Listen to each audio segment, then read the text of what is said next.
Hey, what's up, everybody? We're back with the continuation of the reading of The Great Reset and the War for the World by Alex Jones. This is chapter 3, and it looks like from this chapter, at least through the next few chapters, is going to be pretty good. So we're going to get into some detailed information here. Chapter 3. Who's responsible for this garbage? There's probably no better expert in the world to address the origins of the Fourth Industrial Revolution / Great Reset than Patrick Wood, an economist by training, author and lecturer who has studied the issue of globalization since the late 1970s. Wood first became interested in the question of powerful groups of elites when, as a young financial analyst and writer, he noticed that upon his election in 1976, President Jimmy Carter picked a number of his advisors from a group called the Trilateral Commission, founded in 1973 by David Rockefeller and Zbigniew Brzezinski, father of current MSNBC host Mika Brzezinski. In his 2016 book, Technocracy Rising, Wood recounts the Carter/Brzezinski relationship. President James Earl Carter, the Georgia peanut farmer turned politician, who promised, "I will never lie to you," was chosen to join the commission by Brzezinski in 1973. It was Brzezinski, in fact, who first identified Carter as presidential timber and subsequently educated him in economics, foreign policy, and the ins and outs of world politics. Upon Carter's election, his first appointment placed Brzezinski as assistant to the president for national security matters. More commonly, he was called the head of the National Security Council because he only answered to the president. Some rightly said Brzezinski held the second most powerful position in the U.S. That's certainly not a bad position in which to find yourself, second only in power to the President of the United States. Who wouldn't want that gig, especially if it came without the need to do any campaigning? But this didn't happen without decades of prior work, and it certainly began prior to the creation of the Trilateral Commission in 1973. Woods identifies the roots of this globalist movement as beginning with the French philosopher Auguste Comte, generally credited as being the father of modern sociology and considered the first philosopher of science. In the intellectual ferment of the day, it's easy to understand how he became to believe that scientific knowledge was the only authentic knowledge. This quickly gave rise to what's called scientism, professing that science alone is what can answer all the questions. For those who came to identify as progressives, namely those who believe human society is evolving toward perfection, this religion of technocrats, dubbed technocracy by its creators, offered a useful path toward the achievement of their utopian dreams, as Wood explains. Let me just interject here. Now, what he's talking about there, I don't necessarily think that is a bad thing to strive toward perfection. I think that's really what we're all supposed to be doing. But I think there's debased forms of that, and this technocratic movement is one of them, especially the transhumanist part. It's all pretty bad. Not that technology's bad. It's a double-edged sword, but the wielder of the technology really determines whether it's used in a good way or a bad way. Let's continue. As Wood explains, industrialization was enabled by science, technology, and invention. As knowledge increased, it was surmised that society must change along with it, or at least adapt to it. Progressives called for a bigger government run by qualified managers with diminishing personal liberty and national sovereignty, but they simultaneously fought to reduce waste and increase efficiency in government. The emphasis on efficiency drove many progressives into technocracy, since science appeared to be the only pathway to achieve it. It can then be seen how this new technocracy might interact with other such ideologies, such as progressivism, socialism, fascism, and even capitalism. The scientists and engineers would then be in control of society, but without having to contend with the pesky problems of democracy and individual rights. In parentheses, when I speak of democracy, my readers understand I'm not talking about a pure democracy, but our constitutional republic, a system of majority rule and minority rights, in which elected representatives are given authority to make decisions that they must defend at the next election if they wish to remain in office. Wood goes on to claim that many groups in history, such as the Nazis, fascists, and communists, would adopt many of these principles, but were unwilling to allow the growth of a scientific elite leadership class who would oversee the society. These groups may have been evil, but they understood a challenge to their authority when they saw it. Because of its open and democratic institutions, the West seemed to present the best opportunity for the creation of this scientific engineering elite, or technocracy. The people simply had to be persuaded to accept this gentle tyranny, which would, of course, free them from all their worries. The colossal death toll of World War I, with more than 9 million dead, should have presented an enormous opportunity for the development of a technocratic state, but those brief dreams were dashed by the technological and social changes brought about by the war, which came to fruition with the Roaring Twenties. During the early part of the 20th century, the technocracy flame was further developed and kept alive by people like Frederick Taylor, an American mechanical engineer best known for his work, The Principles of Scientific Management, and Walter Rothenstrauch, a professor at Columbia University. Many of these ideas would be embraced by a group of intellectuals who broke away from Columbia to form what became known as the New School, led by two men, Thorstein Veblen and his young protege, Howard Scott. In 1921, Veblen released his grand masterpiece, a book titled Engineers and the Price System, in which he wrote, "If the country's productive industry were competently organized as a systematic whole and were then managed by competent technicians with an eye to maximize production of goods and services instead of, as now, being manhandled by ignorant businessmen with an eye single to maximum profits, the resulting output of goods and services would doubtless exceed the current output by several 100%. It was only with the arrival of the stock market crash of 1929 and the Great Depression in the United States that an opportunity arose for the technocrats, as Wood recounts. Society was ripe for technocracy during the depths of the Great Depression. It certainly appeared that capitalism was dead. Joblessness, deflation, hunger, anger at politicians and capitalists, and other social stresses had people begging for an explanation as to what went wrong and what could be done to fix it. Technocracy, Inc. had both. Capitalism had died a natural death, and a technocracy-oriented society would save them.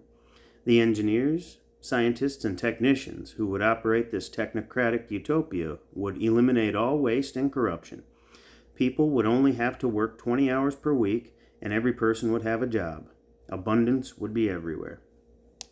The moment the technocrats had seemingly, the moment of the technocrats had seemingly arrived. The carnage of millions dying in a world war was not enough, but surely the President of the United States, Franklin Roosevelt, could be talked into such a scheme. Roosevelt did adopt some of their ideas, like suspending the gold standard, confiscating the gold of private citizens, and nationalizing certain industries, but he didn't want to hand power over to the technocrats, as Wood explains. In any case, American democracy was found to be unwilling to entertain technocracy, and it was soundly repudiated for all of these reasons. 1. National sovereignty and the constitutional form of government were not dispensable. 2. Nobody was willing to give up private property or the possibility of accumulating private wealth. 3. The apparent similarities between Technocracy, Inc. and Nazi fascism were abhorrent to most Americans. 4. The grandiose promises of technocracy were seen as so much free lunch, and toward the end of the Great Depression, everybody knew from experience that there was no such thing. According to Wood, the technocrats didn't get their way during the Great Depression or World War II. However, in the aftermath of the defeat of Nazi Germany, some of their best scientists and engineers came to America by way of a CIA program called Operation Paperclip, infiltrating our pharmaceutical, defense, and space industries, led most notably by former Nazi rocket scientist Wernher von Braun, widely credited for heading the American program to put a man on the moon. The technocrats didn't win the battle for public opinion, but even the Nazi technocrats were able to find a home in American industry and government work. The monster of technocracy slumbered in the American nation, waiting for the opportunity to rise and seize power. Patrick Wood was kind enough to give an interview to me as he has now been lecturing about the dangers of technocracy for more than 40 years. He's a tall, distinguished-looking man with a full head of white hair and closely cropped beard, usually dressed in a suit and tie, and reminds one of a distinguished college professor. This should not come as much of a surprise, considering that his longtime collaborator in this research was Dr. Anthony Sutton, a former economics professor at Stanford University and member of the Hoover Institute for War, Peace, and Revolution. Sutton was jokingly referred to by his colleagues as the Hoover vacuum cleaner, on account of his voracious appetite for details. Wood's interest in technocracy began shortly after the 1976 presidential election of Jimmy Carter and his vice president, Walter Mondale. As a young financial analyst and writer, I carefully followed Carter's initial round of appointees to the top positions in his cabinet and other important posts. After all, Carter had made a big campaign pitch about being an establishment outsider with few contacts within the Beltway. Who would he bring to the table? As the list of appointees piled up, I noticed that several were members of the Trilateral Commission, whatever that was, and my curiosity was immediately piqued. After digging up and sifting through a list of Trilateral Commission members and seeing over a dozen Trilateral appointees, it became immediately obvious that some sort of coup was underway. But what? In our interview, I began asking him to explain the role played by Zbigniew Brzezinski, Carter's patron, Henry Kissinger, President Nixon's National Security Advisor and Secretary of State, as well as the contribution of David Rockefeller, who seemed to be the financial dynamo behind the modern-day origins of this technocracy. I also asked about the Trilateral Commission and its subsequent evolution into the World Economic Forum created by Klaus Schwab and his designation of the Fourth Industrial Revolution / Great Reset.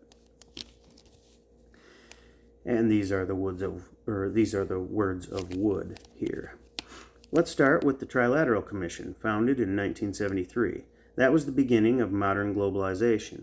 What happened in the years before 1973 was largely unsuccessful, and the global elite knew that. So they embarked on a new mission with the Trilateral Commission, so essentially do an end-around run around national sovereignty around the world,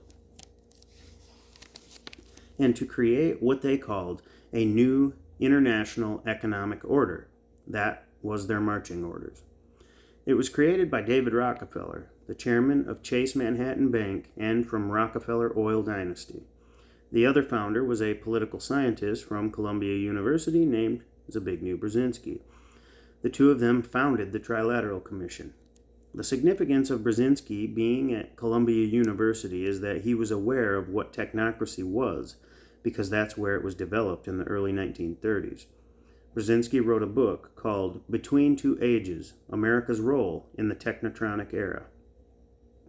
That book foretold the technotronic era we're living in today. That book endeared him to David Rockefeller, who was looking for a way to extend his monopoly power by capturing the resources of the world. The outlines of the story Patrick Wood told were clear and easy to follow. This technocracy ideal, a world run by engineers and scientists, was essentially developed in the late 19th century and found an academic home at Columbia University in the 1930s.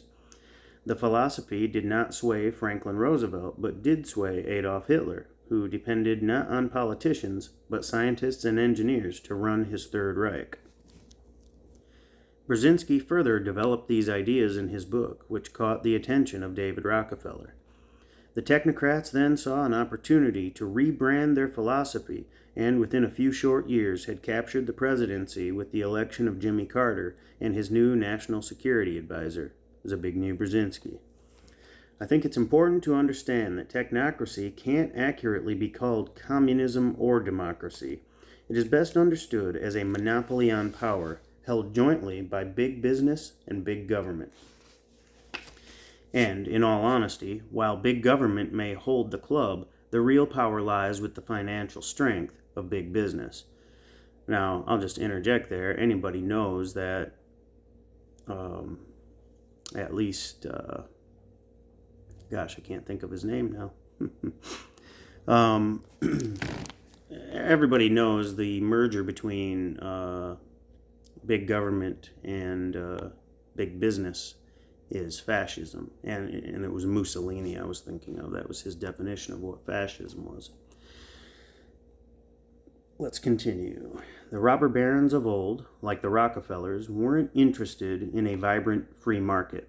They didn't like unions, and their perfect world was the company town where the residents owned little and were dependent on the company for practically everything.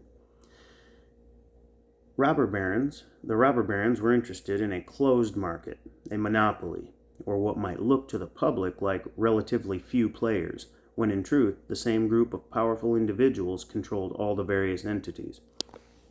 Wood continued with his explanation of the formation of the Trilateral Commission, the role of President Jimmy Carter, the participation of the United Nations, and the rise of China as an experimental laboratory for this technocratic ideal. And these are the words of Wood. The two of them, Rockefeller and Brzezinski, founded the Trilateral Commission, this new international economic order, then immediately passed down the baton to the United Nations in 1974. The United Nations passed a resolution called the Establishment of a New International Economic Order with their language, and that's where it was introduced to the United Nations. From 1973 on, many things happened, specifically with China. In 1976, when Jimmy Carter was elected, and when Zbigniew Brzezinski became his national security advisor, and both Carter and his vice president, Walter Mondale, were members of the Trilateral Commission. Brzezinski is the one who is credited with bringing Deng Xiaoping to the United States to wine and dine him and bring him back into the global economic fold. This is widely acknowledged in textbooks that Brzezinski was the brains behind the introduction of China to the world stage. Henry Kissinger also had a big hand in that. Kissinger was also a founding member of the Trilateral Commission. Back to Jones's words here. According to Wood, the members of the Trilateral Commission had sufficient contacts among the foreign policy elite that they could reasonably expect to be placed in the top positions in government, regardless of whether there was a Republican or Democratic administration in power. President Nixon, a Republican, had Henry Kissinger as his national security advisor, and Democrat Jimmy Carter had Zbigniew Brzezinski as his national security advisor and confidant. The technocrats finally reached the center of American power in the 1970s, after more than 40 years of effort, and could begin putting their plans into action, starting with a test case for their ambitions. Their choice? Not the United States, where they knew they'd run into predictable opposition. Instead, the technocrats chose China, as Wood explains. China looked like North Korea does today. They had no economic system, there was starvation, they had no industry, and it was horrible, oppressive culture. However, it was a blank slate to do anything that the Rockefeller crowd wanted done. When Zbigniew Brzezinski got a hold of Deng Xiaoping, Brzezinski did not teach China about free market economics or capitalism. He taught them about technocracy. That's one reason the ascendance of China has been so dramatic. They have excelled at using that, exploiting it, expanding it, and exporting it to the world. China is the poster child for technocracy. They have perfected surveillance, artificial intelligence, the use of social credit scores to keep their citizens in line, and strong arming the population, forcing them to do whatever they want. If they don't comply willingly, they just start shooting them. That is basically the story of China and how it came to be where it is today. Back to Jones's words. Wood's presentation of the history was so succinct and provided me with such a different lens with which to view the rise of China, it was momentarily disorienting. He had such a close relationship existed between the Chinese Communist Party and the technocrats since the 1970s, was a significant part of our foreign policy establishment working with the Chinese Communist Party since the late 1970s. However, a publicly available text of the first exchange between Zbigniew Brzezinski and Deng Xiaoping on May 21, 1978, currently exists on the website of the U.S.-China Institute. It seems that Brzezinski was so interested in normalizing the relationship with China that he didn't mind selling out the people of Taiwan or concealing what he was doing from the American people. And here's the transcript of that. These are the words of Brzezinski. With respect to discussions about normalization, which we trust will begin in June, I would like to suggest that these discussions be kept confidential and that no advance publicity be issued. I think continuing such discussions in the context of confidentiality would make their success more likely and would minimize some of the political complications which, at one point or another, will be inevitable in our own country. Although my visit here is not to negotiate normalization, I would like to think of it as contributing a step forward and not a step backward. We only want to go forward, and I hope you will interpret this visit in such a fashion. We start with the premise, which we have already accepted before, that there is only one China, not 1.5 Chinas or 2 Chinas or China and Taiwan. For us, there is only one China. We also believe that the 3 key points provide the framework for defining our basic relationship. There are certain basic difficulties that we ourselves have to overcome. But though these difficulties are for us to overcome precisely because there is a relationship between us, you have to be aware of these difficulties and be sensitive to them. The fundamental difficulty is how will the American people understand the nature of this historically transitional period in our relations with the people of Taiwan following normalization. During that historically transitional period, domestic difficulties in the U.S. would be far minimized if our hope and expectation that the internal and purely domestic resolution of Chinese problems would be such that it would be peaceful and that our own hopes in this respect would not be specifically contradicted. One doesn't need to be a diplomat to understand when you're being betrayed. Brzezinski was clearly throwing Taiwan overboard in favor of China. And in return, Brzezinski seemed to be begging the Chinese not to do anything that would unduly alarm the wary American public. It seems both sides understood the bargain they were making. As one reads the account, it's difficult to escape the feeling that Brzezinski was acting like the diplomat of a subservient nation, while China was being treated as the dominant nation, perhaps even the victor in a great war. Brzezinski remained a friend to the leaders of the Chinese Communist Party all his life, and when he died in June 2017, was remembered fondly in the pages of China Daily in an opinion piece titled "Brzezinski and His Insightful Wisdom Will Be Missed." Here's a sample of what they wrote. The passing of Zbigniew Brzezinski last week came as a shock because a little more than a month ago he was still making public appearances and commenting on the Korean Peninsula issue. In the past week, many of my Chinese journalist friends who had interviewed him or attended his lectures recalled on WeChat moments their fond memories of the great strategist. For many of us, Brzezinski was a man of wisdom with a great understanding of the world and China. As the U.S. National Security Advisor in the Jimmy Carter administration, Brzezinski played a key role in the normalization of diplomatic relations between the U.S. and the People's Republic of China in 1979.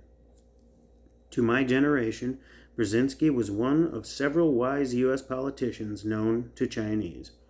Others included former U.S. Secretary of State Henry Kissinger and the former U.S. National Security Advisor Brent Scowcroft. When you're eulogized by the Chinese Communist Party, I question when you reach the pearly gates if you're going to get a good reception from St. Peter. I don't think you're going to the good place with fluffy clouds and angels playing music. More likely, you're going to spend eternity in a much warmer climate. Wood continued with the history of how the technocrats, once established in government, figured out how to remain in powerful positions. Here are the words of Wood. The early members of the Trilateral Commission told us repeatedly that they were not interested in a political takeover, and yet, during the Carter administration, Carter and Mondale were members. Brzezinski was a member, and at one point, every cabinet member Carter had, except for one, was a member of the Trilateral Commission. It looked like a clean sweep. Then, on the other hand, they say they're not interested in a political takeover. They just wanted to create a new international economic order. But what we found out was that America represented the policy-generating strongman of global economics, and anyone who could get their hands on the engine of economics would be able to control the entire planet, and that's exactly what they did as time went onwards from 1976. The narrative of Patrick Wood conforms to the known facts about the early Trilateral Commission and China's entry into the global economic community. These were not low-level government employees.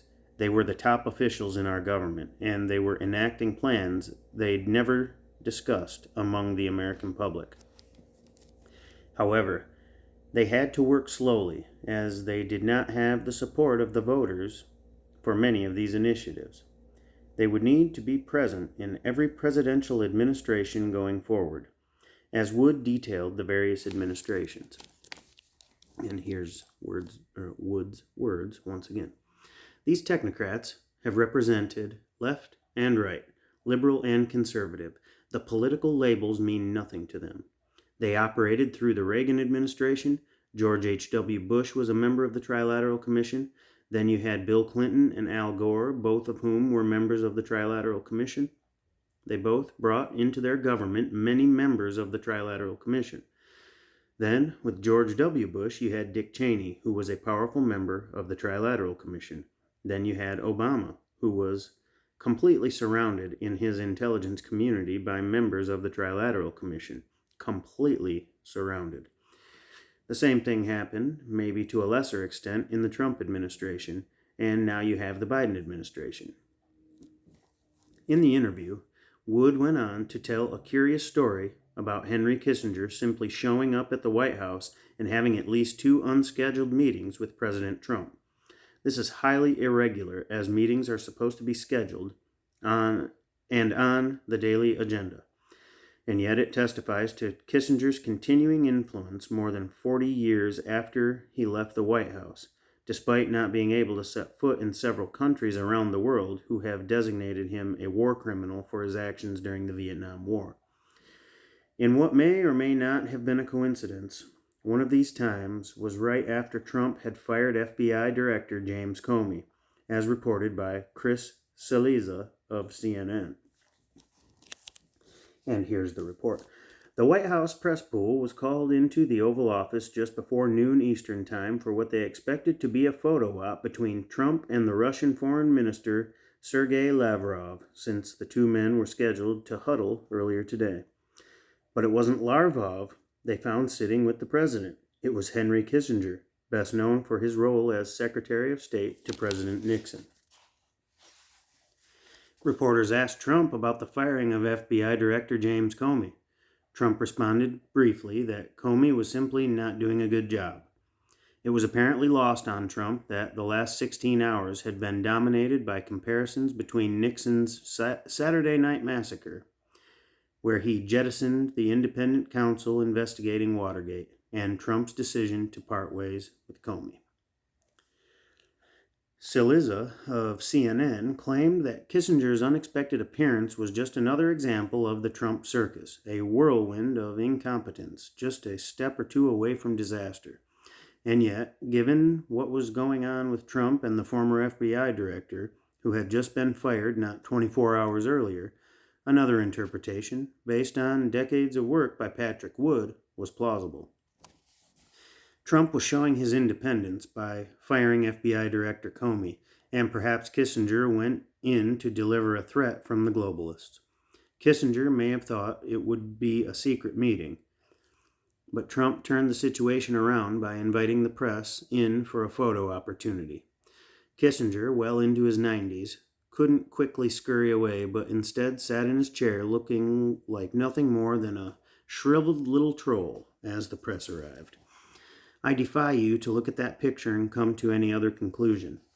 Trump ended his term, maybe just the first, as combative as when he entered, although he had not done much to harm the globalists or halt their march to a technocratic state. And to that I will just add, he actually helped them quite a bit when he hired big pharma lobbyists like Scott Gottlieb and sold the mRNA vaccine, and still doesn't back off it to this day, and wants to be recognized as the father of the vaccine. He also signed us into trillions of dollars worth of debt, just as a side note.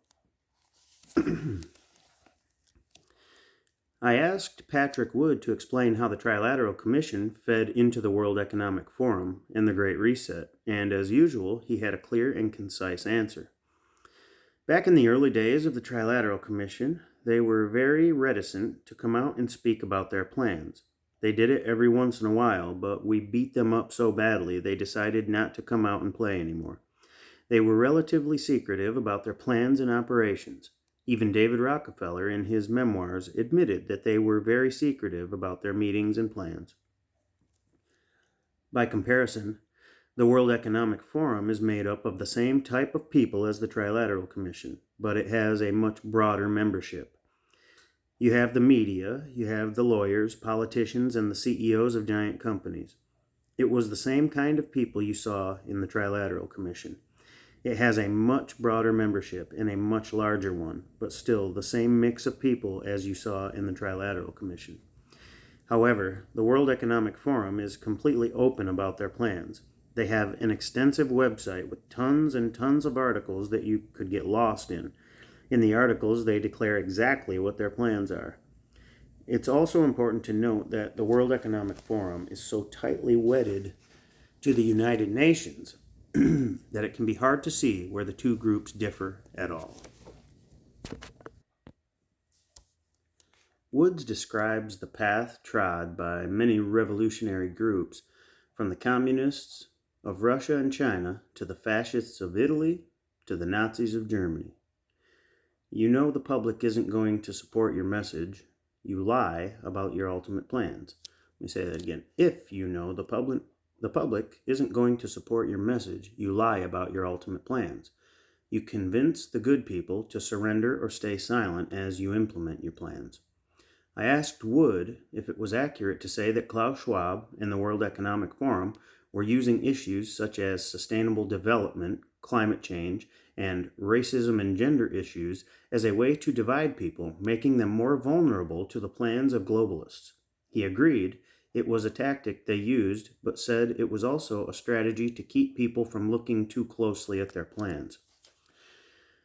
Here are the words of Wood. The World Economic Forum is to complete the plans of the new International Economic Order and the Trilateral Commission.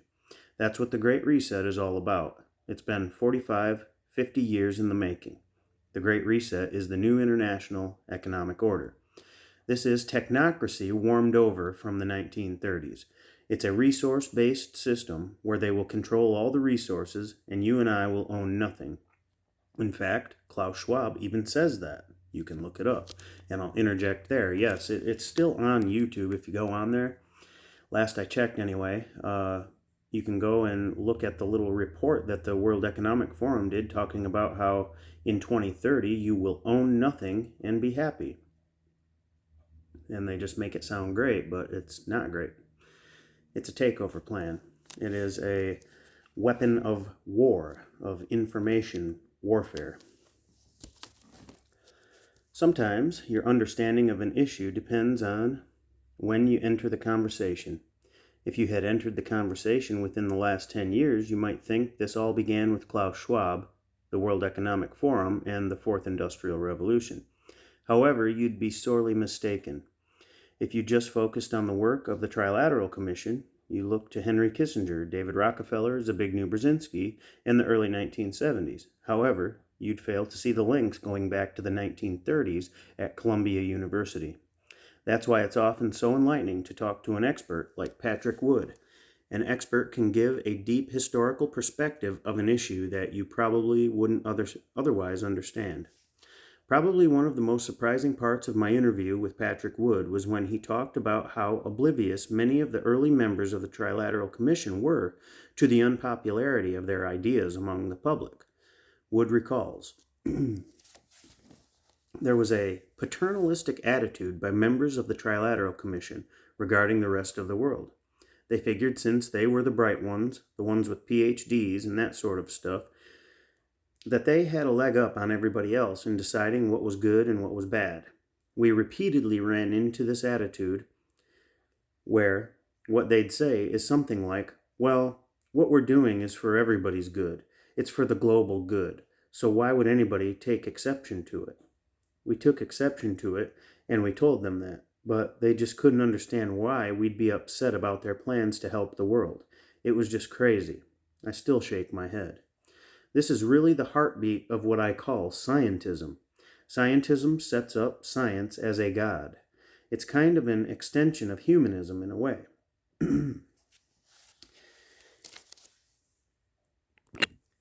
It sets up science as a god. Let me see, just lost my spot there. Sorry about that. Let's see.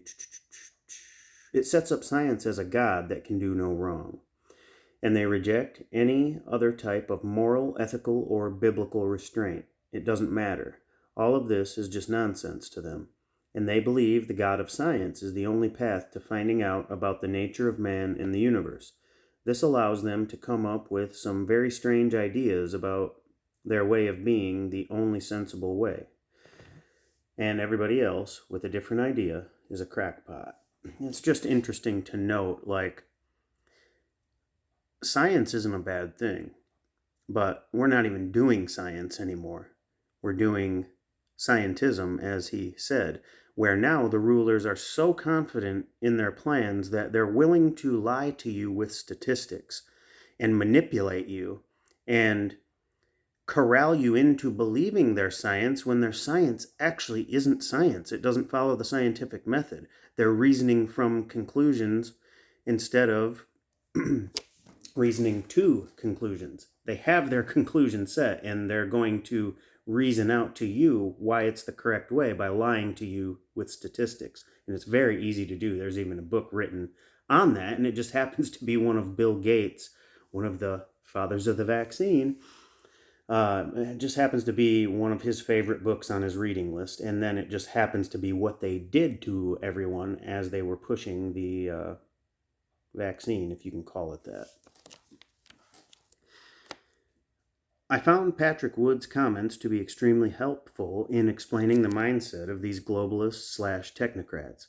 They genuinely believed what they were saying. They think the rest of us are idiots in need of being saved by them. They reject all other sources of morality, be it religious, ethical, or moral. It is accurate to call them materialists, and yet even the most ardent materialists can still live an ethical life if they respect the rights of others, just as much as they respect those rights for themselves. And it's also interesting to note right here, I do actually agree that science is the way forward, but not materialistic science. We've got to expand science to the unseen realms, to the causes of things, because we live in the world of effects. The world of matter is the world of effects. It is the world of effects from the invisible causes. So once science takes that route, and I think Nikola Tesla even mentioned this, I know people, prominent scientists such as Rudolf Steiner, have certainly mentioned this. Once we apply the actual scientific method to the science of the soul and the science of the unseen, then we'll get somewhere. But as long as we're studying only the effects, we'll never get anywhere. In some ways, it's quite sad, as one might say, these globalists suffer from a God-shaped hole in their soul, where God used to be, and are desperately trying to fill this void with the God of scientism. They do not engage with the moral and spiritual complexities of life, and thus most closely resemble a general who conducts a battle far from the front, forever blind to what's happening at the tip of the spear, where success or failure is determined. They live an antiseptic life, devoid of joy or suffering, and pass from this world with little or no spiritual development. The next subject I covered in my conversation with Wood was my frustration with something I couldn't find in the writings of Klaus Schwab or the globalists. Their writings spoke abundantly of communication, collaboration, and a common set of values, but contained little information about what happened to those who, after a period of communication, simply didn't agree to their common set of values. I asked if Wood could point me to any sources that explained how these globalists planned to deal with dissenters. This was his response. We can certainly see the anecdotal evidence for that with all the people who've been canceled, kicked out, or thrown out, shamed, and in some cases probably murdered. The pattern has been very clear. Anyone who does not agree with their narrative is in jeopardy of being removed from the scene. It's kind of what China does. In China, they call it disappearing people. They haven't gone quite that far in the West to specifically kill somebody. Well, that's debatable. But disappearing people is the name of the game. We see this in the medical community. For example, the Great Barrington Declaration, opposed to the COVID-19 lockdowns, masking regulations, and vaccine mandates, had a couple 100,000 signatures, with about 3,000 being top scientists and medical professionals. Every one of those people was canceled by the censorship culture. And that wasn't by mistake. It was an intentional campaign to crush anybody who had an alternative narrative to COVID-19. And we see this all over the major media, social media, and with many large corporations who are censoring people they don't like for one reason or another.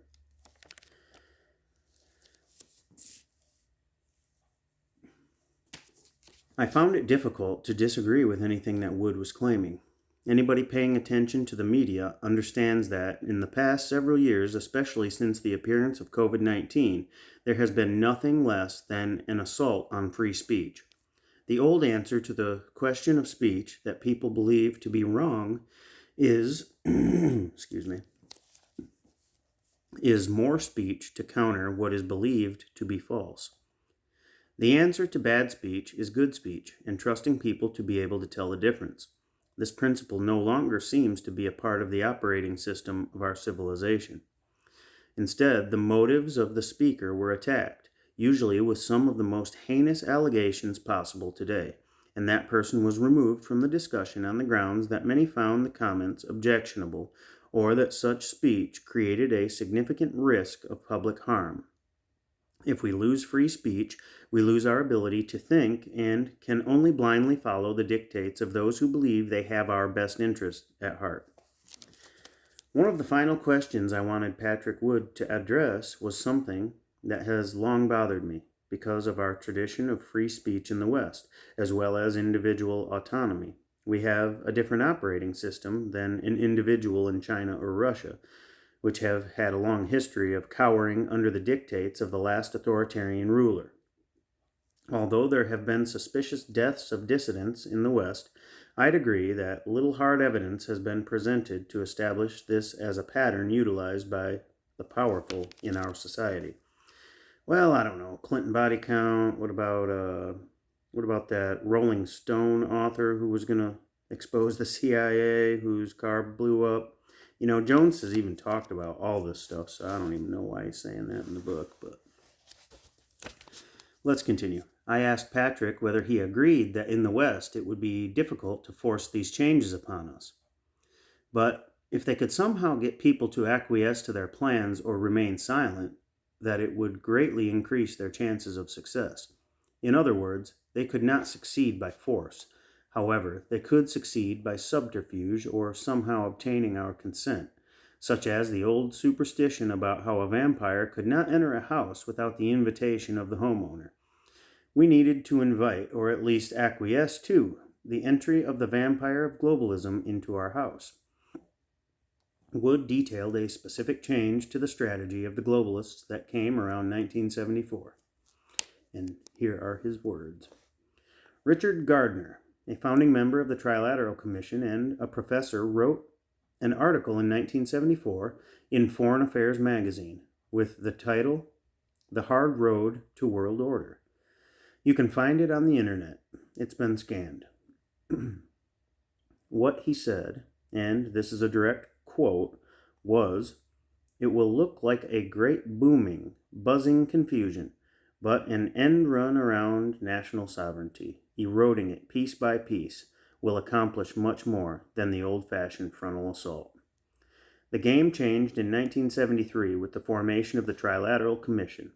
Prior to that, you had the old-fashioned frontal assault. Then Gardner was saying that there needed to be an end run around national security, and that's exactly what they've done for the past 45 to 50 years, chipping away, death by 1,000 cuts, piece by piece, eroding national sovereignty. Probably the best example today is the European Union, the EU. The EU has taken over virtually every single function of the countries that it presides over. You can say on one hand there's still a national government in Spain, Switzerland, and Germany. Yes, there is. But do they have the same power today that they had, say, 30 years ago? No, of course they don't. The EU is now making all of the significant policy decisions for Europe for those individual countries. This has been the standard operating procedure for technocracy, to chip away at national sovereignty and eventually remove the political structure altogether. That's been a goal since the 1930s. We're back to the words of Alex Jones again. If one looks at the globalists like any other revolutionary movement, it becomes easy to understand their tactics. A frontal assault on the institutions of government was not likely to lead to success. Instead, it was important for them to work incrementally. The globalists are nothing if not patient. And I'll interject here and just say, remember what the mascot for the Fabian Socialists was. It was a wolf in sheep's clothing. And they are very patient, and they will blend in with you and slowly erode your liberties piece by piece.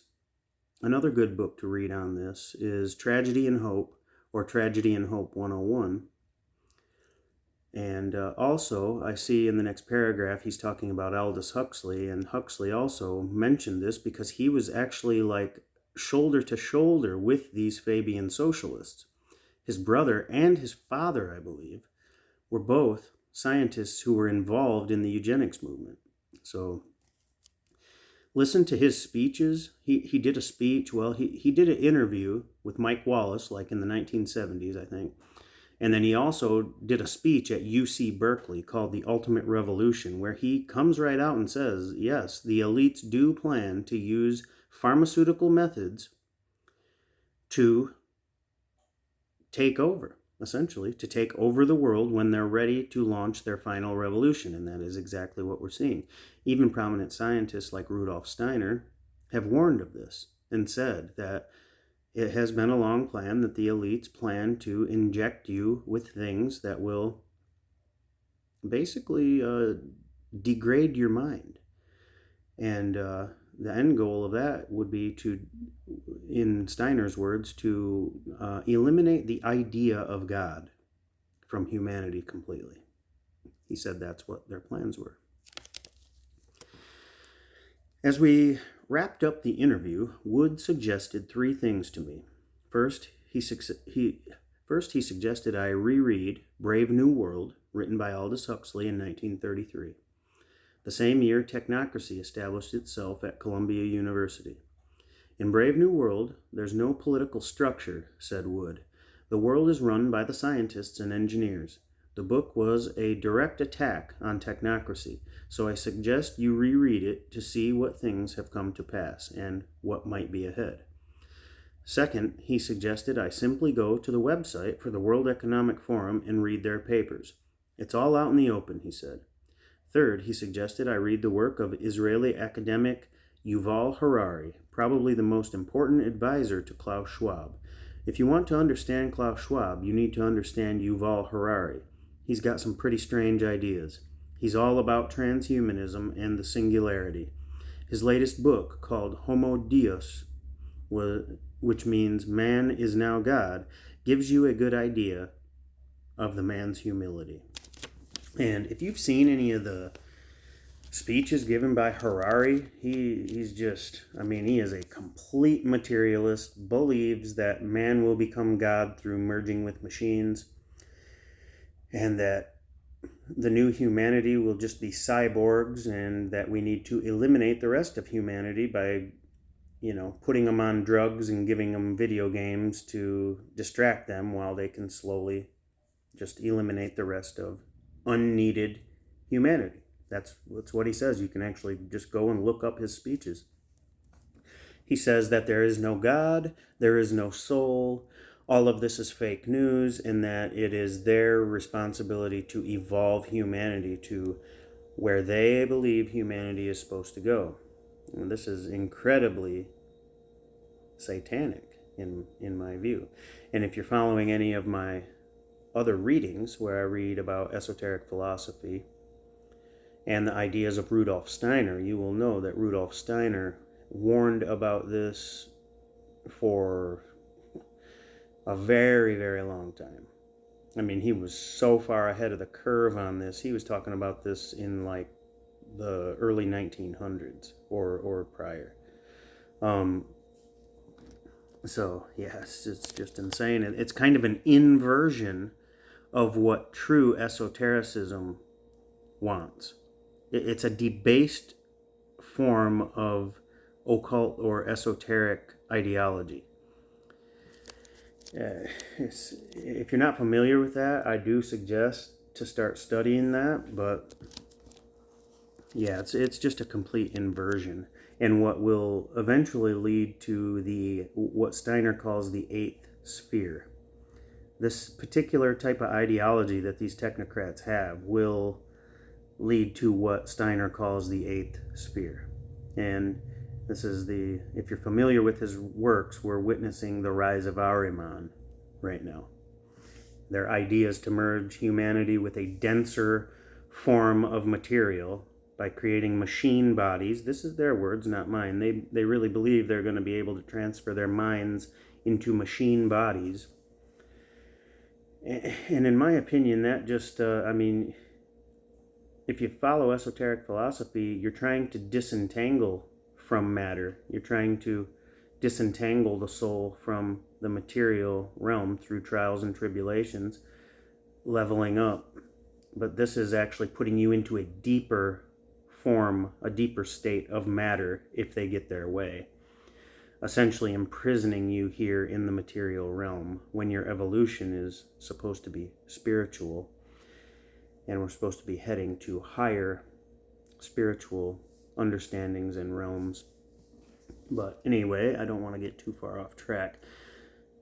Let's continue. I promised to do all of those things, but first had some other questions.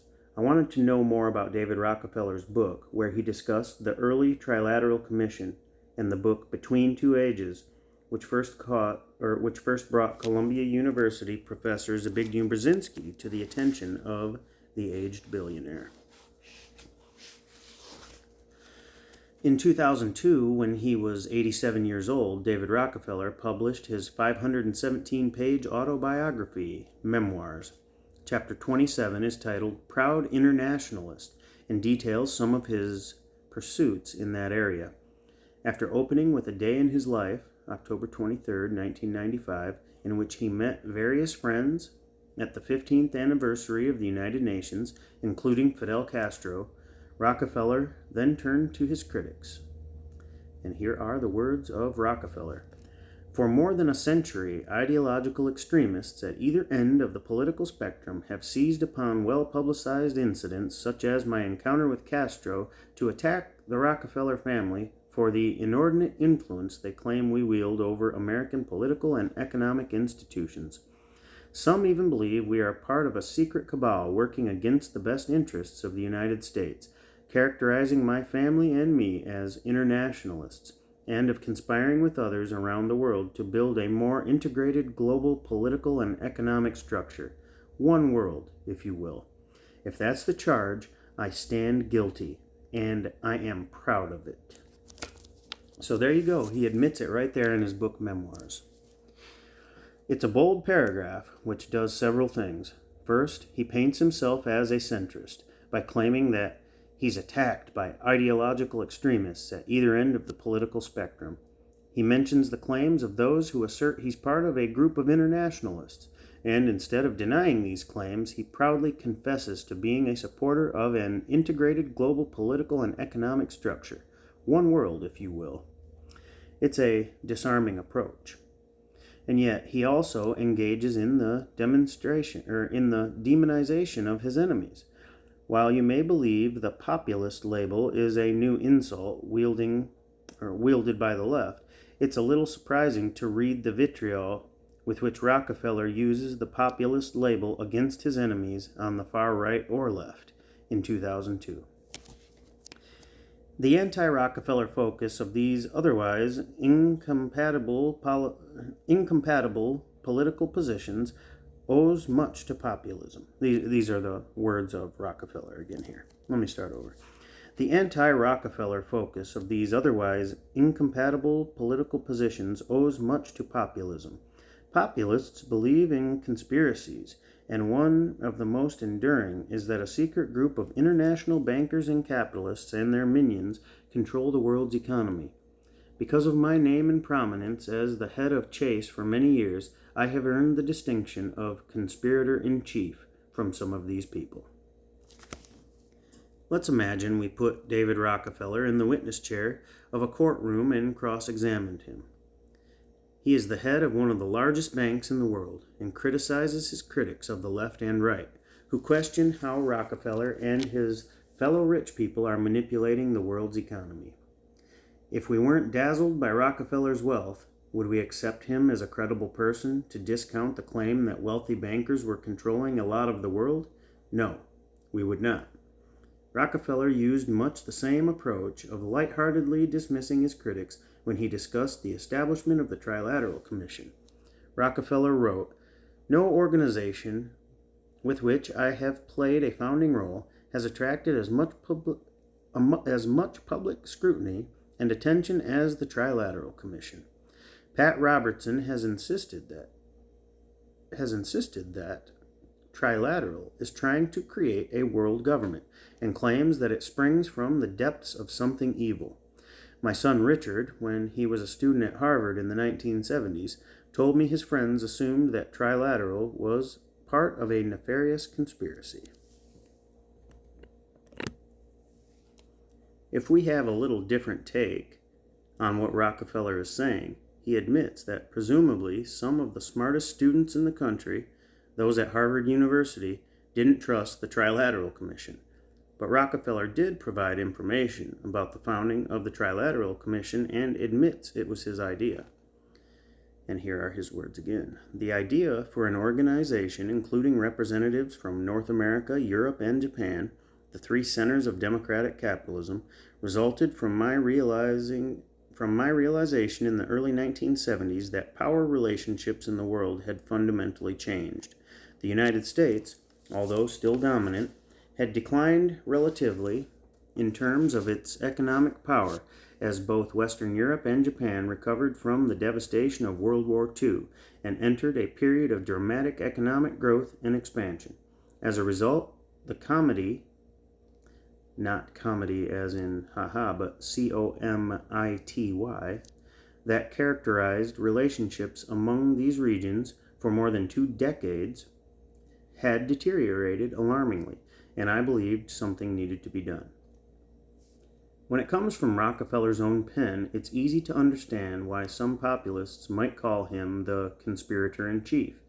In his mind, he was certainly the founder. However, if one is to believe Rockefeller's account of what happened next, it's as if his simple charitable plan caused him to be accidentally swept up in the winds of history. And here are Rockefeller's words. We cast our nets widely in terms of membership and recruited labor union leaders, corporate CEOs, prominent Democrats and Republicans, as well as distinguished academics, university presidents, and the heads of nonprofits involved overseas. We assembled what we believed were the best minds in America. The Europeans and Japanese assembled delegations of comparable distinction. How could anybody possibly object to one of the world's richest men bringing together the most powerful and influential people of America, Western Europe, and Japan in the early 1970s? Of course, the rich and powerful always have such get-togethers because they want to do enormous good for the common people. The very idea that such get-togethers might be to retain or increase their power in an increasingly democratic world, well, it should be banned from all media. And it was certainly a complete coincidence that among the first group of American politicians invited onto the Trilateral Commission was one who would go on to grab the ultimate prize. The inclusion among that first group of an obscure Democratic governor of Georgia, James Earl Carter, had an unintended consequence. A week after Trilateral's first executive committee meeting in Washington in December 1975, Governor Carter announced that he would seek the Democratic nomination for President of the United States. I have to confess that at the time I thought he had little chance of success. Much to my amazement, however, he not only won the Democratic nomination, but defeated President Gerald Ford in the November election. Now, even though James Earl Carter was an obscure Democratic governor of Georgia, what might have made him such an attractive recruit for the Trilateral Commission? Could it have been that he was trained in the Navy as a nuclear engineer, making him an ideal acolyte for this new religion of scientism in which engineers and scientists would be the new high priests? The parade of good news for the members of the newly formed Trilateral Commission just kept coming in. As Rockefeller recounted, Carter's campaign was subtly anti-Washington and anti-establishment, and he pledged to bring both new faces and new ideas into government. There was a good deal of surprise then when he chose 15 members of Trilateral, many of whom had served in previous administrations, for his team, including Vice President Walter Mondale, Secretary of State Cyrus Vance, Secretary of Defense Harold Brown, Secretary of Treasury Michael Blumenthal, and Zbigniew Brzezinski as National Security Advisor. In his 1975 autobiography, Why Not the Best, Carter wrote that membership on this commission has provided me with splendid learning opportunity, and many of the other members have helped me in the study of foreign affairs. That must have set some all-time political record, from starting your organization in 1973 to winning the presidency in 1976 and stocking the cabinet with fellow members.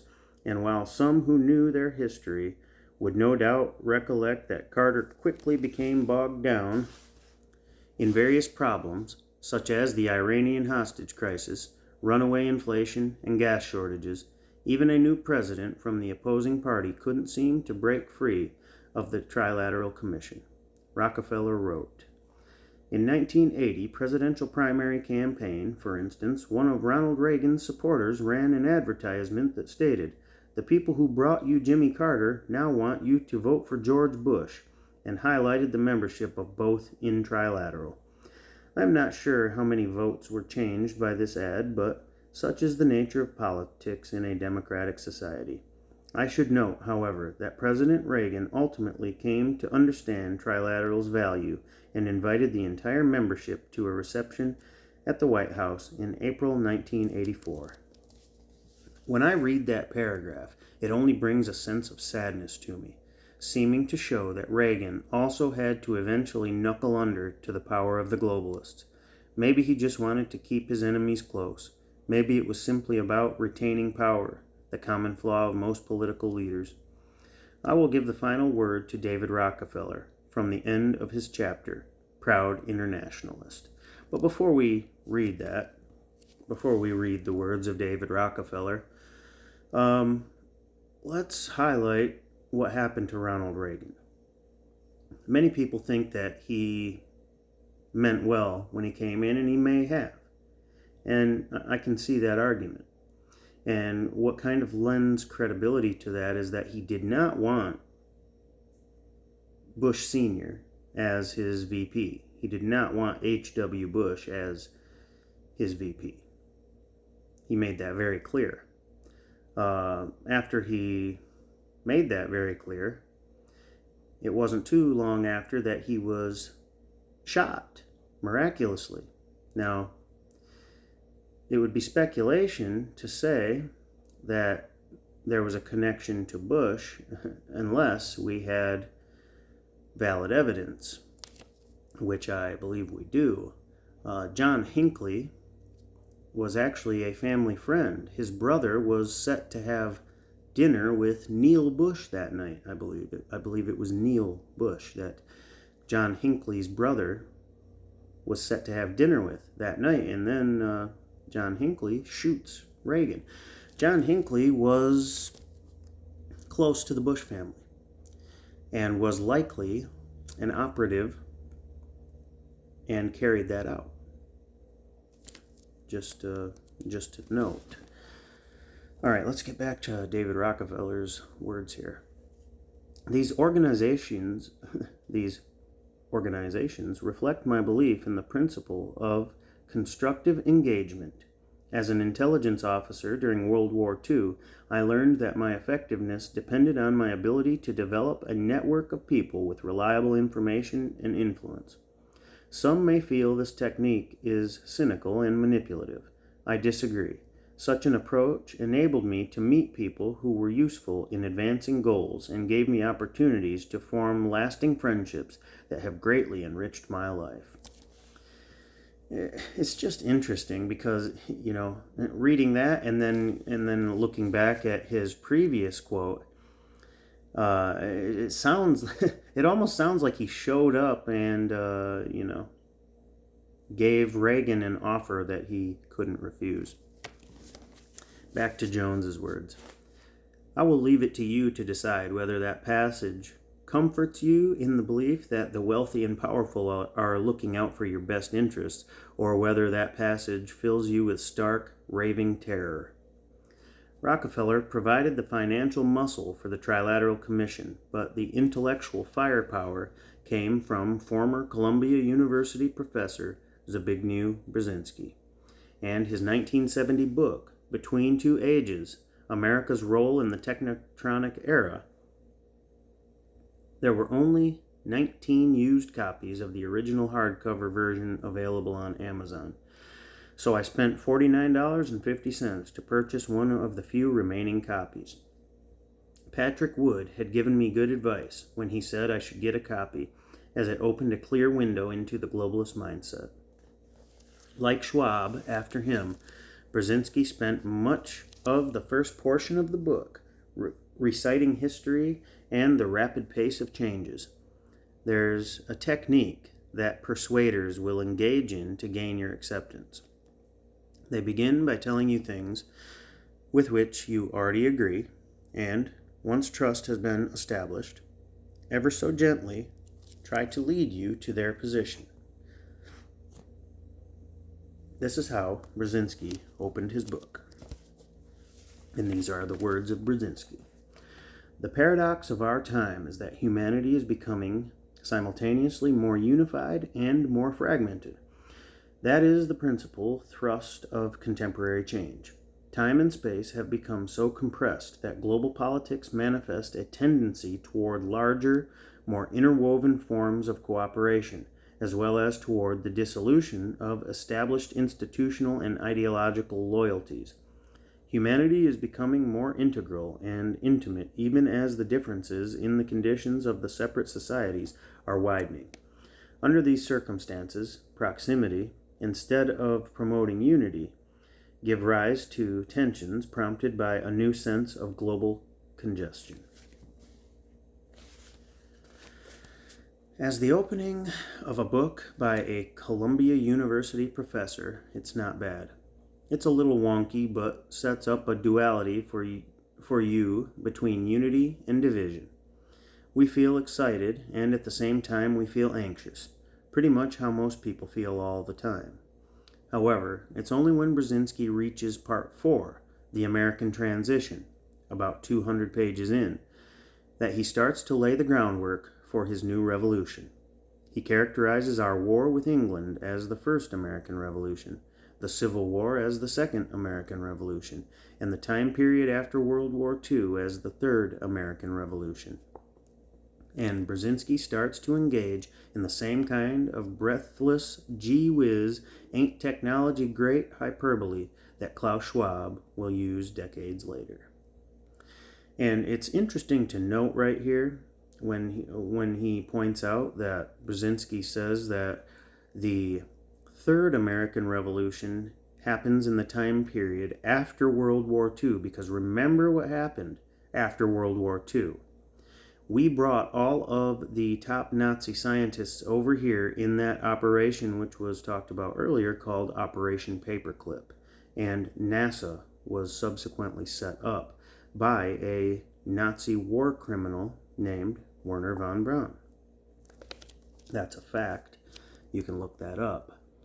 How they did it was through Operation Paperclip with the CIA, and the Vatican played a large role in that as well, with the Vatican rat lines, is what they were called.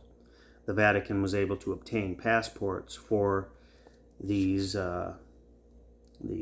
war criminals, and in some cases they were shipped here, in some cases other places, but we did obtain a decent number of people who technically should have been put to death for their role in killing American citizens and others.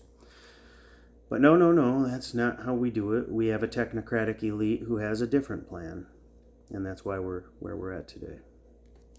Okay. Let's read the next part of Brzezinski's book, which Jones is referencing. This is Part 4, The American Transition. This is just a paragraph. The Third American Revolution is even harder to define, for we are now in the middle of it, and thus cannot be certain of its outcome. In one respect, however, it is easier to identify than the second, for its impact and its effect are more concentrated in time. The Third Revolution began gathering momentum after World War II, with the massive explosion in higher learning and the growing acceptance of the social primacy of education, with the union of national power and modern science crowned by the harnessing of nuclear energy and the federal government emerging as a major sponsor of scientific investigation, with the sudden birth of rapid continental communications ranging from the world's most modern and developed highway systems through rapid air passenger transport to a uniquely effective instant transcontinental telephone system, and finally a nationwide television intimacy, with the transformation in managerial techniques wrought by the appearance of computers and other electronic devices that conquer complexity, distance, and even the diffusion of authority, and with the fading of industry as the most important source of employment for Americans. Can you believe that entire chunk of text contains only 3 sentences? A good rule of thumb is that when people use large, elaborate sentences, they want to overwhelm you. Let me break down Brzezinski's argument. More people are going to college. We need a new political system. Big government funds big science. We need a new political system. We have nuclear energy. We need a new political system. We have telephones. We need a new political system. We have highways. We need a new political system. We have television. We need a new political system. We have computers. We need a new political system. One might just as easily have said, we have more flavors than just chocolate and vanilla ice cream, so we need a new political system. As always, these avatars of change can't help but eventually tell you who they love and who they wish would simply go away. Here are the words of Brzezinski once again. In the process, it is creating 3 Americas in one.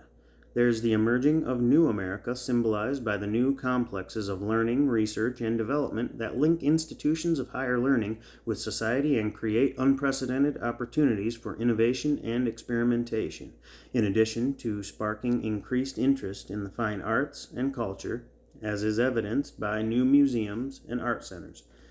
Technotronic America is in the electronics laboratories and centers of learning along Route 128 surrounding Boston. It is in the academic scientific conglomerates around Los Angeles and San Francisco, and it is in the new frontier industries. The suburban middle class increasingly gravitates toward this America, though frequently resenting its scientism and nostalgically yearning for more community and stability. In the next few paragraphs, Brzezinski discusses the 2 Americas, the factory workers and the first America, the pre-industrial America of sharecroppers and migrant workers from the Mississippi Delta and of obsolescent miners from Appalachia, whose income has fallen behind the American average. It's clear from what follows that Brzezinski doesn't like factory workers or people who live in rural areas.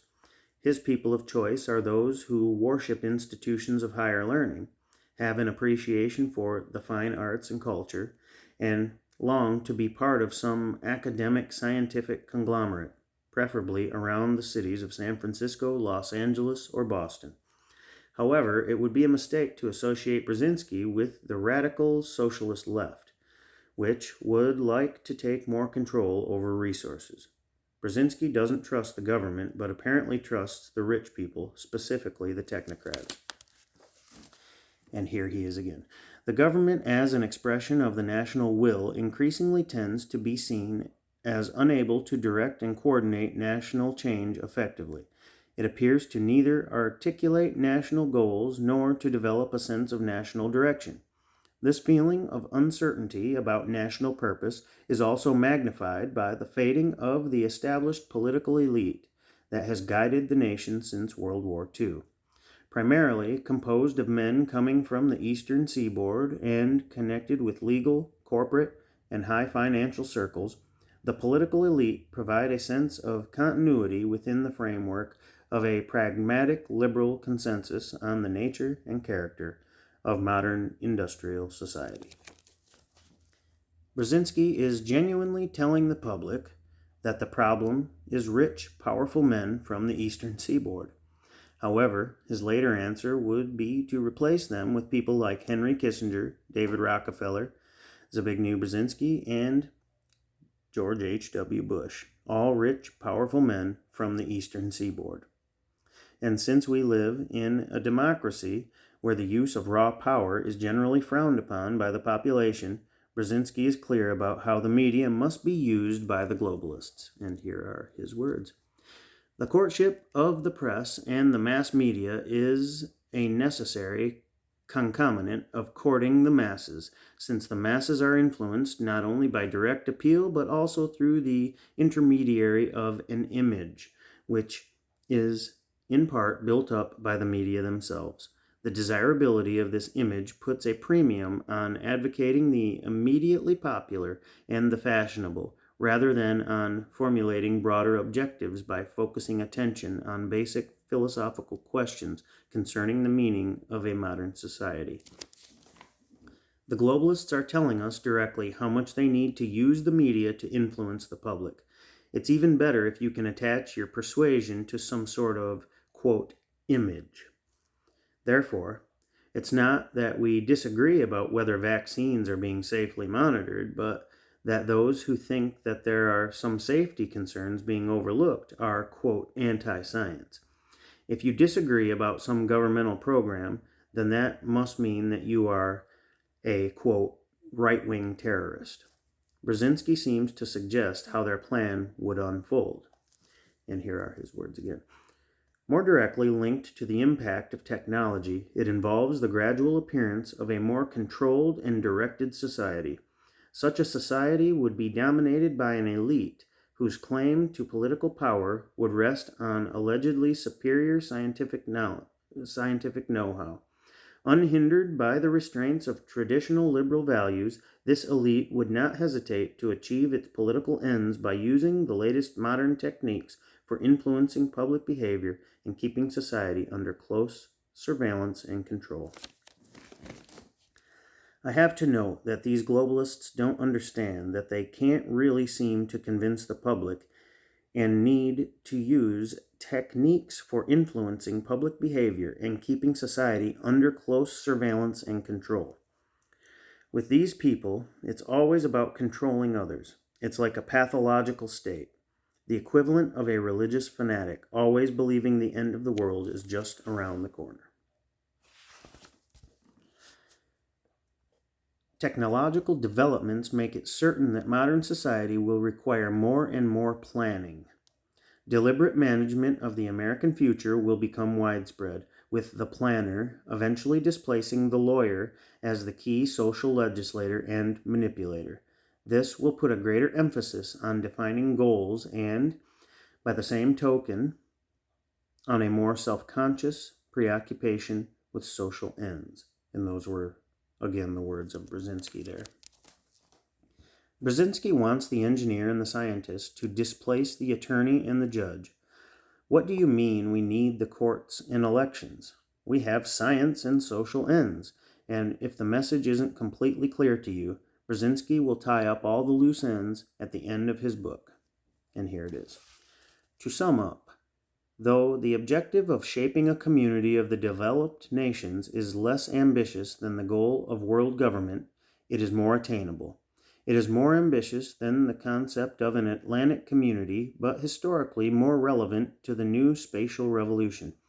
Though cognizant of present divisions between communist and non-communist nations, it attempts to create a new framework for international affairs, not by exploiting these divisions, but rather by striving to preserve and create openings for eventual reconciliation. Brzezinski seems to be really disappointed he can't get his world government as quickly as he wanted. Still, he doesn't want you to be sad. It will still be bigger than that other Atlantic community. I think he's talking about NATO. What other large Atlantic organization existed in 1970? And he takes great pains so that the communists don't feel left out. Brzezinski wants the communists to know there will be an eventual reconciliation between the communists and non-communist nations when they are absorbed by the globalists.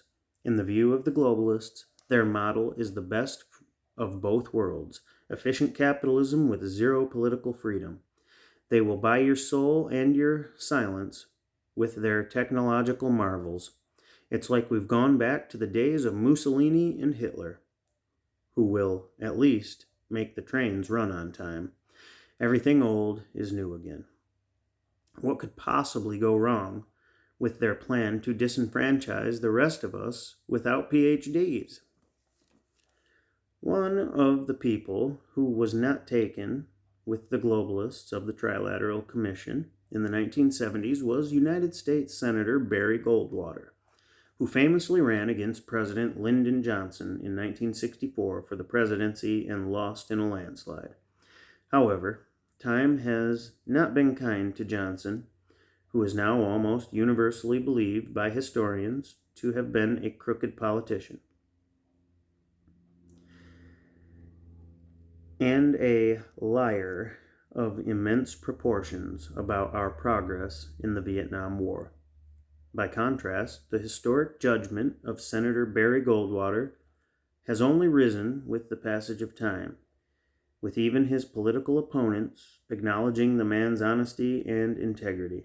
As Goldwater wrote in his 1979 memoirs, "In my view, the Trilateral Commission represents a skillful, coordinated effort to seize control and consolidate the four centers of power: political, monetary, intellectual, and ecclesiastical. All this is to be done in the interests of creating a more peaceful, more productive world community. Throughout my public life and in these pages, I have refrained from judging other men's motives.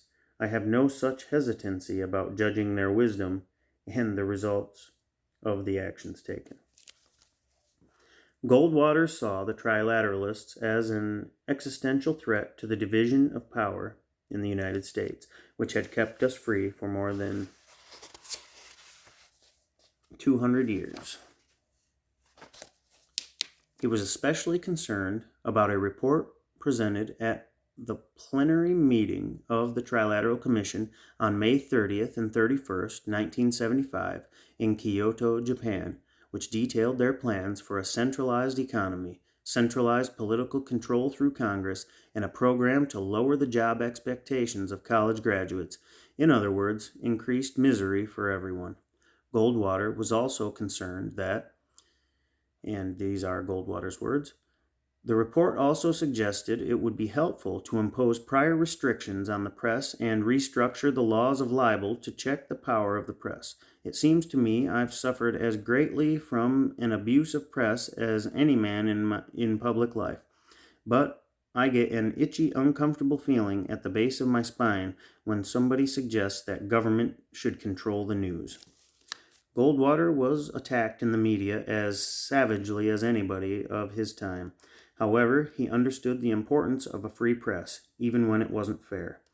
The system has the ability to correct itself, and the reversal of opinion about Goldwater and Johnson bears witness to this fact. But Goldwater wasn't done with his criticisms. And here's another. "The entire trilateral approach is strictly economic. No recognition is given to the political condition. Total reliance is placed on materialism. The Commission emphasizes the necessity of eliminating artificial barriers to world commerce. Tariffs, export duties, quotas, an objective I strongly support. What it proposes to substitute is an international economy managed and controlled by international monetary groups through the mechanism of international conglomerate manufacturing and business enterprise." One can clearly appreciate the cleverness of the globalists. Many conservatives would applaud the taking down of trade barriers, and yet the catch is what would replace them. At its heart, the difference between the globalists and the conservatives is about freedom. Do we trust the, quote, hidden hand of the open marketplace, or do we think the, quote, smart people need to pick winners and losers? Goldwater concludes by telling us how he would be treated by the globalists of the Trilateral Commission and their heirs. And here he is. "Populations are treated as nothing more than producing and consuming units. No attempt has been made to explain why the people of the Western world enjoy economic abundance. Freedom, spiritual, political, and economic, is denied any importance in the trilateral construction of the next century." And that is important. That is very true. I'm going to read it again. "Populations are treated as nothing more than producing and consuming units. No attempt has been made to explain why the people of the Western world enjoy economic abundance. Freedom, spiritual, political, and economic, is denied any importance in the trilateral construction of the next century. You can see this clearly with the words of Yuval Noah Harari, Klaus Schwab, all that. They don't care about humanity. They don't care about anything that makes you human. You are simply a human resource to them. Let's finish up this chapter. We are currently more than 40 years removed from Goldwater's warning, and yet it seems as if he could have written these words just yesterday. Freedom is under assault in ways that were unimaginable just a few short years ago. This is not an accident. It is part of a long-established plan. This has nothing to do with social good, helping the children, or saving the whales. It's a battle for control of everybody's future, and it is critically important we understand the enemy who lurks in the shadows.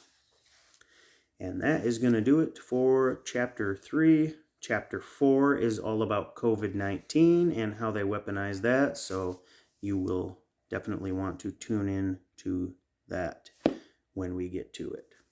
I'm going to go ahead and let you go. That's an hour and 30 minutes. That was a long chapter, so I'm not going to give any more commentary right now. If you like what I'm doing here and if you find it interesting, also check out my other playlists. I get into esoteric material in those if you like that. And I've got some other political information that I've posted on my page as well.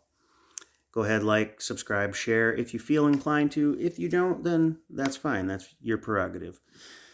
I'm going to go ahead and let you go now. Take care, everybody. Thanks again, and we will talk to you next time.